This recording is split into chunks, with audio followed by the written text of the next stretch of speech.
Welcome into the In the Money podcast for Sunday, April 7th. Tom Leach along with Jim Goodman, Keeneland's Director of Wagering Development. Couple of stakes on the Sunday card. We'll take a look at those and give you a late pick 4 ticket too. Jim, we'll go to the 7th race for the Grade 3 Beaumont presented by Keeneland Select. And you've got a Chad Brown and a Bob Baffert that'll vie for favoritism. Who you like? I like Chad Brown.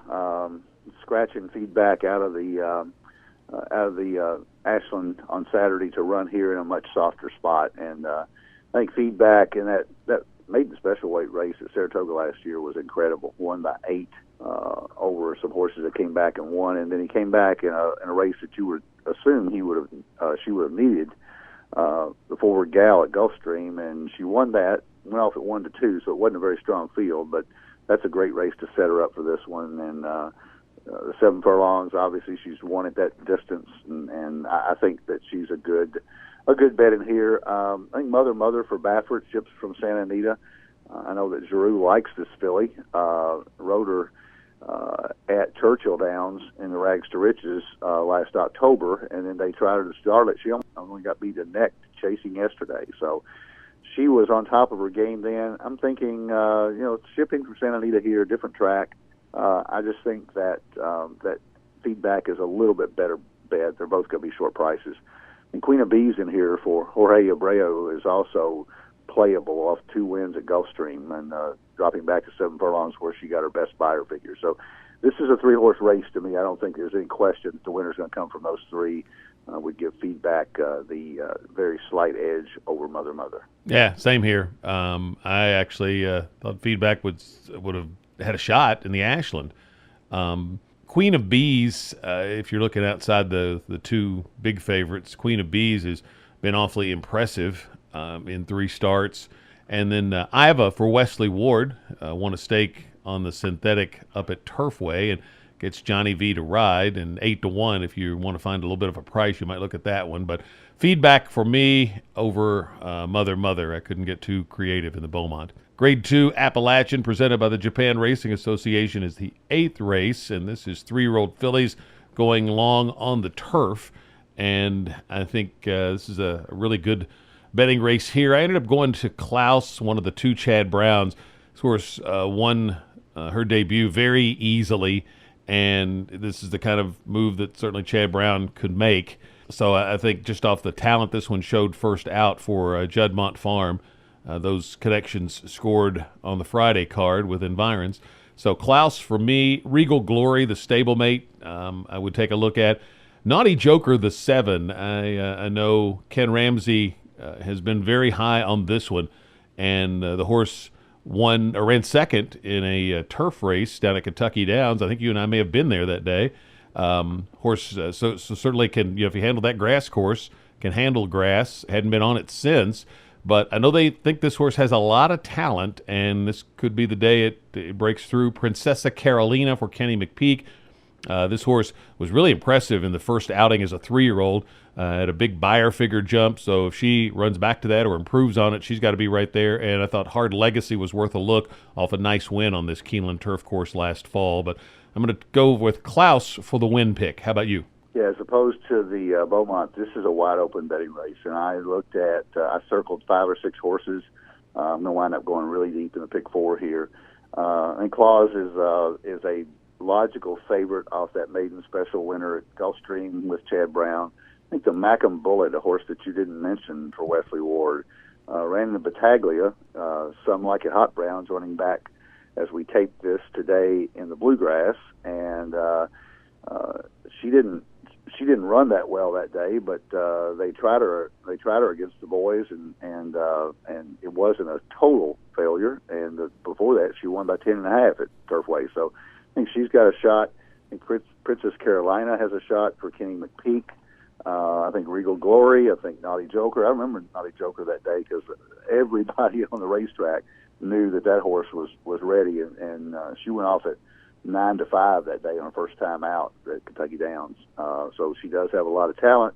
Hadn't shown it yet, but maybe she breaks through today. And then Primella, another horse that you didn't mention, out of the Here Comes the Bride at Gulfstream, ran with Princess Carolina. So I'm wide open here. If I had to pick a winner, might go with Regal Glory out of Chad Brown's barn. It was a good race to set her up for this one in the Sweet Chant at Gulfstream, but going to go way, way deep when we get to pick 4.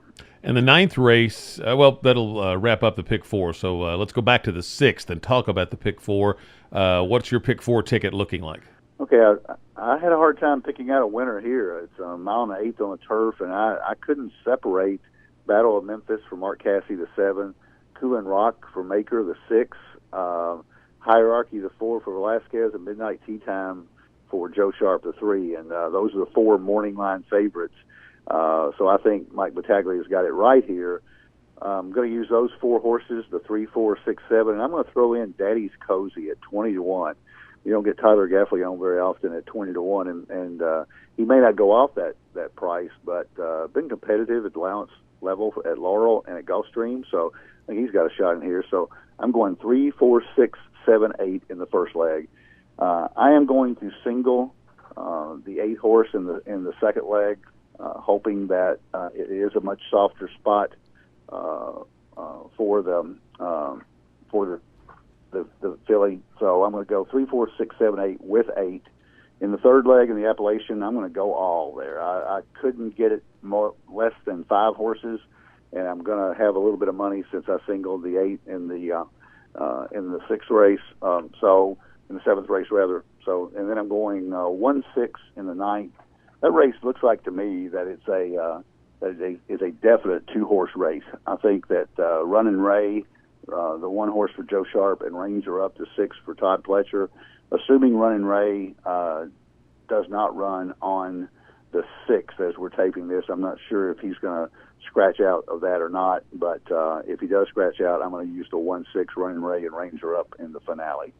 So that would be a 3, 4, 6, 7, 8 with 8 with all with 1, 6. If all 11 go in the Appalachian, that's a $55 ticket. My ticket in the first leg is going to start with 3 horses, and I'll probably regret not including Battle of Memphis, but I was trying to keep the ticket affordable for what I wanted to do, so I just took the other 3 that you liked, 3, 4, and 6. Keeneland Rock's my win pick, but I could see any of those winning. So 3, 4, 6 with 2, 3, 7, 8. I'm going to go a little deeper in the Beaumont, and if I could upset Brown or Baffert with one of those other 2, 3 or 7, Queen of Bees or Iva, then I think it could really boost the payoff. I'm going to go 4 deep in the Appalachian. It'll be 1, 5, 7, 9 with Claus the win pick. And then in the last leg, I'm going to use Ranger up. I'm going to use the Chad Brown, the 9 horse. Unveiling's the one that I liked. This horse had some trouble in the debut. Shug's 30% on sprint to route. Horse debuted at 7 furlongs, and I think that suggests that they probably have a high opinion of this horse, think he can go long, and he's by Arch, so he should love 2 turns. Johnny V takes the ride. So there's just a lot of things I liked about this horse at 10-1 on the morning line. So I'm going to go 2, 6, 9 in the last leg. So I'm 3 by 4 by 4 by 3. And for a pick 4 ticket on the Sunday card. Don't forget, next Sunday is Keeneland Select Appreciation Day, and we should take an opportunity here to remind folks, Jim, how they need to, if they're a Keeneland Select customer, they've heard about it, but do they need to register in advance? They do, if they're, and we actually sent those invitations out based on your play. So if you are a top customer of Keeneland Select, you've already gotten an invitation. If you're in the middle, you probably will be getting an invitation this week. So just respond to the invitation by email. It's not open to every Keeneland Select customer. It's just open to those who we invite because of space, and we base that, believe it or not, on how much money you bet. Well, that makes sense. So you can watch for that in your email if you're a Keeneland Select customer, and if you get the invitation, take the opportunity to respond. Should be a fun day. Best of luck on your Sunday wagers for the April the 7th card. For Jim Goodman, I'm Tom Leach on the In the Money podcast.